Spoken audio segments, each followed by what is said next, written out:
جعل الله الكعبة البيت الحرام قياما للناس والشهر الحرام والهدي والقلائد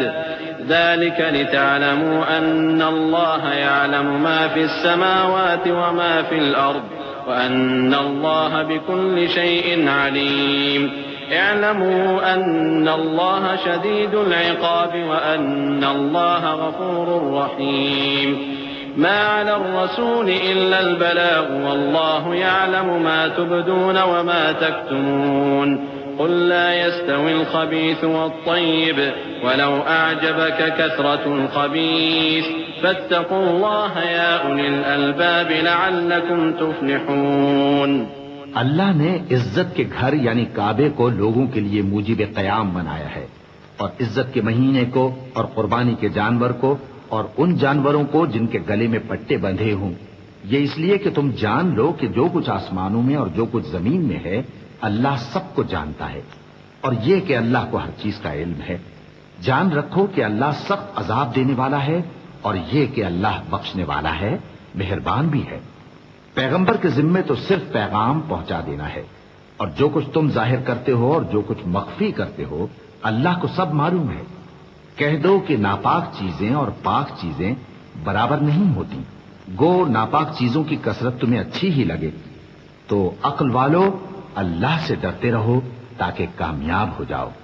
يا أيها الذين آمنوا لا تسألوا عن أشياء إن تبد لكم تسؤكم وإن تسألوا عنها حين ينزل القرآن تبد لكم عفى الله عنها والله غفور حليم قد سألها قوم من قبلكم ثم أصبحوا بها كافرين ما جعل الله من بحيرة ولا سائبة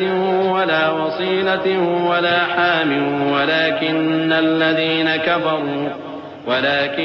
الذين كفروا يفترون على الله الكذب وأكثرهم لا يعقلون۔ مومنو، ایسی چیزوں کے بارے میں مت سوال کرو کہ اگر ان کی حقیقتیں تم پر ظاہر کر دی جائیں تو تمہیں بری لگیں،